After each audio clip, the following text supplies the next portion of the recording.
Ladies and gentlemen, welcome back to the channel, and yes, once again, I'm back in the studio, we're back to normal. Yeah, had a nice wee holiday, refreshing. I had a few videos up on the channel here and there, but we're back to normal, and we're here to catch up on Celtic. Not timed it too well, have I, considering we fell right into an international break, which is fun.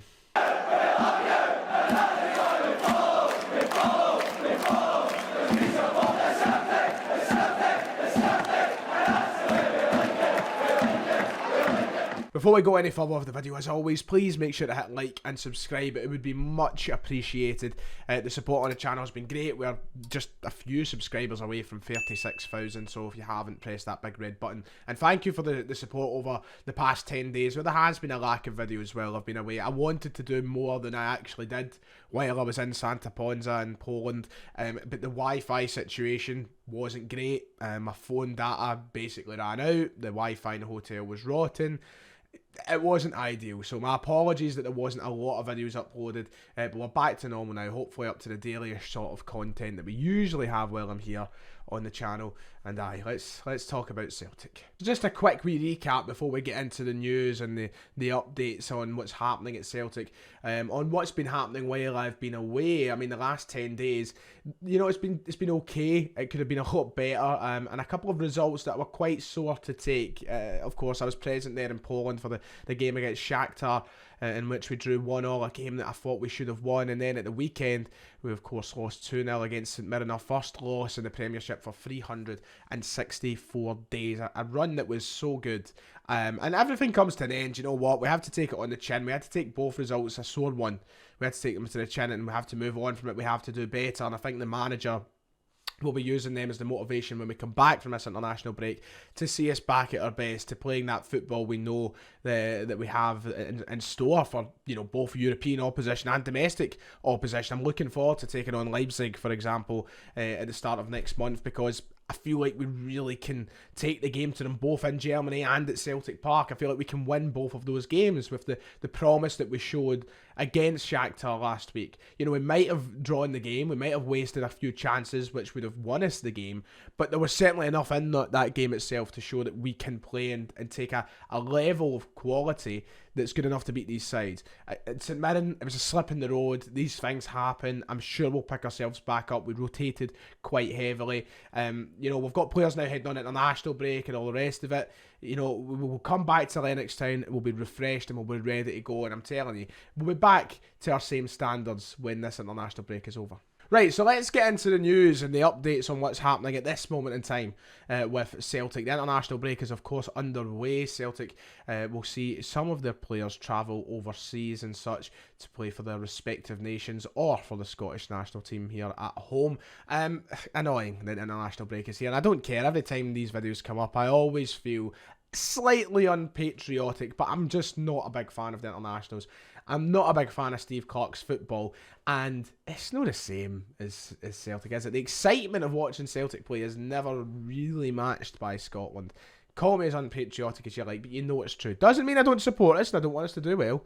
I just don't think it's as exciting, and I miss the club football already. So who is heading out on international duty? Well, we have 4 players representing the Scottish national team: McGregor, Taylor, Ralston and Turnbull. Kyogo, Hatate and Maeda will of course join up with the Japanese national team, and then across the other nations, Juranovic, Moy, Haksabanovic, Abada and Giacomakis will meet up with their national squads, and Matt O'Reilly will be there present with the Danish under-21s. Everybody else will be left back at Lennoxtown for a couple of weeks without those guys, and I'm looking forward to seeing what some of our players can do on international duty. Hopefully some big performances from the usuals. McGregor, you know, he'll be playing for Scotland. I want to see Juranovic do as well as he has been for Croatia. But one thing I think that has to be said, and we all agree on, is everybody come back fit. Oh my God, if any injuries happen, I'll consider ending it all. So, the big news over the past couple of days was published yesterday. Celtic releasing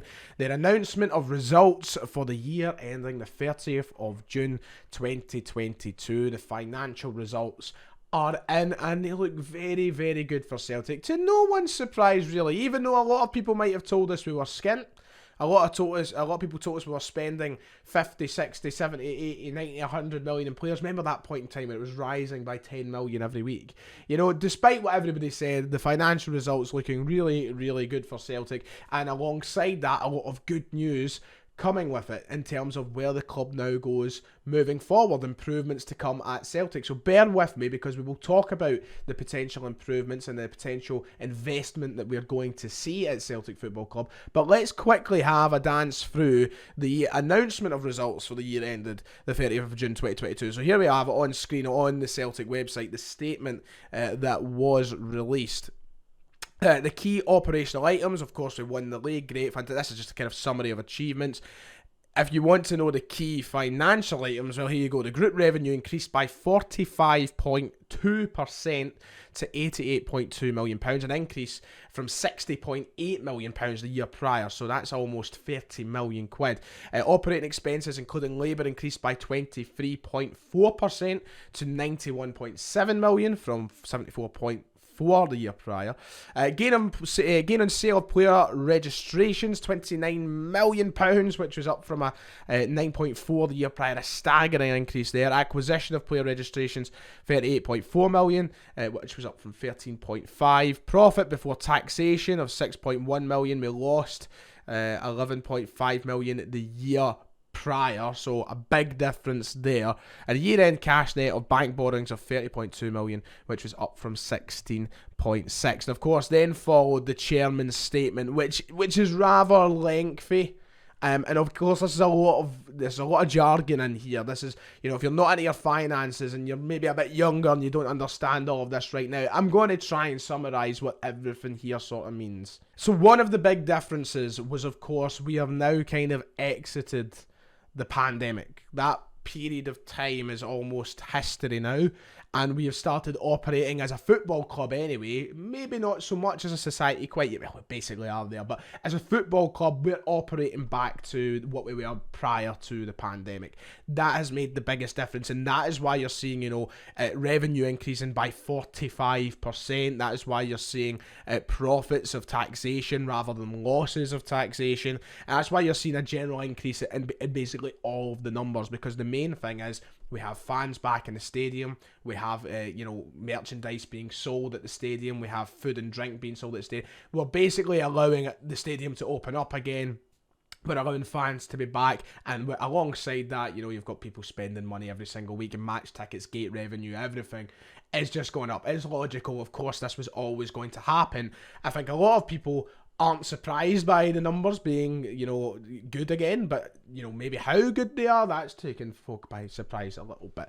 So I'll read out the first part of the chairman's statement, because that probably explains things a little better, and maybe a little easier for folk to understand. So the results for the year ending the 30th of June 2022 show that revenue increased to £88.2 million from £60.8 million, with a corresponding profit tax of £6.1 million, compared to the 11.5 loss before tax the year prior. The key driver of the revenue growth was the restoration of a more normalised trading environment as we emerged from COVID-19, and we were able to operate at full stadium capacity for all but 5 matches at the beginning of the season, where crowd restrictions remained.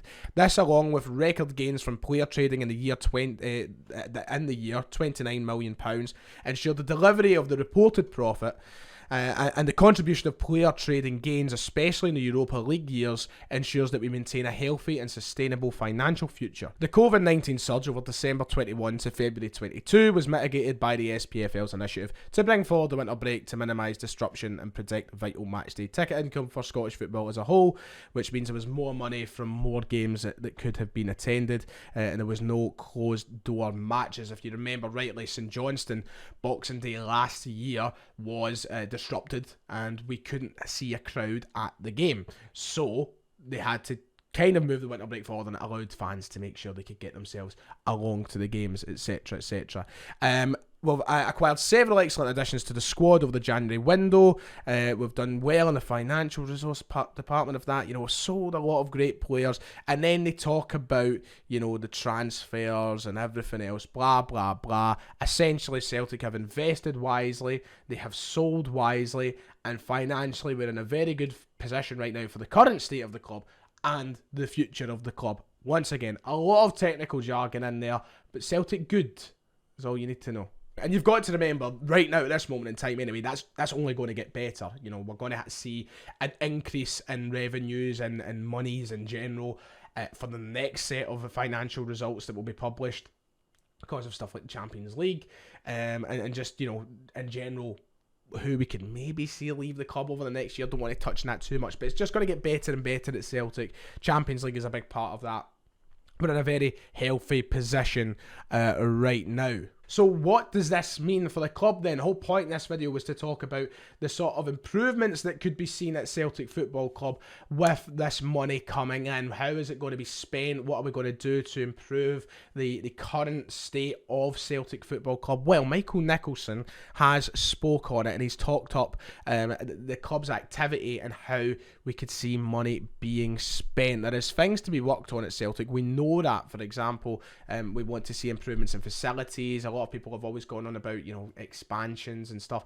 You know, there's certain departments that need expanded. I'm not saying the stadium needs expanded. There's certain departments, certain things that can be made better at the club, and Michael Nicholson has spoke on a few of those things, and this is where we're going to see bits of the money being spent. It's always great that we spend it on players. We have signed some great players and we've spent really, really wisely, but I think now it's about looking at areas of the club we can make better for the future especially. So in his part of the financial review, Michael Nicholson said, during the year, we continue to review and develop the technical functions supporting our football operations, making appointments in recruitment, medical, sports science and an academy, as well as investing in the training centre at Lennoxtown. We are continuing to work on further infrastructure developments, in addition to the recent stadium banners update, including the development of a new viewing platform for our disabled supporters and a new matchday bar for season ticket holders, with a view to improving the matchday experience for our supporters. Continuous improvement remains a key part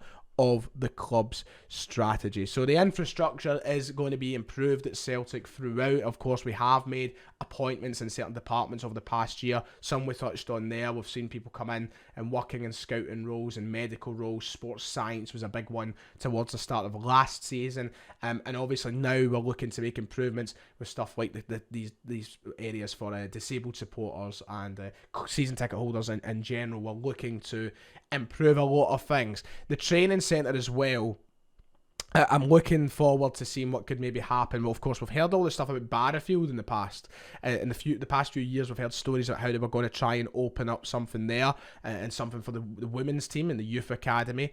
Yet to hear much more on it, but hopefully that's going to be focused on with the money that is here at the club. And then, of course, as well, you know, we've seen new gyms, we've seen different areas of Lennoxtown being opened up, and I think that's something that we'll keep working on too. So, yeah, very exciting to see more improvements coming to the club. We've seen a lot of that on the park, and now for the club and the players and the staff to see it inside there for them is very important. Also, it resonates throughout everybody, and it's pivotal for the future of Celtic Football Club. Whew. Yeah, okay. I think that that's it, really. I mean, the only other story of the day, Ange Postecoglou, he was speaking to the media over in Australia. Yes, back over to his homeland for the first time in 3 years, I believe. But he's been getting linked with a lot of jobs. Yeah, down in England, he was linked with the Brighton job. Of course, Roberto De Zerbi was ended up appointed as Brighton manager. But he's now been linked with the Leicester job, with the potential of Brendan Rodgers being sacked. That would be full circle for fucking us, I suppose. But nah. Doesn't look as though he's gone anywhere. He spoke openly about how he's loving his time here at Celtic, and you know he's enjoying it here. He's at a big club, and I'm hoping that is the case. But we've spoken about it in the channel already. I think it's nothing stories, and we'll see what happens. But very classy interviews to Fox over in Australia. I would recommend going and checking it out. I'm sure you would all enjoy it. But for today, that's pretty much it for my return in the studio. So hopefully we keep going tomorrow and the next day and the day after that and whatever. If you have enjoyed, make sure to hit like and subscribe. Let me know what you guys want to see throughout this international break, 'cause it can obviously be a tricky time for news updates and content. So let me know what you want to see, and that'll do it for now. Yes, okay. I'll see you all next time. Cheerio.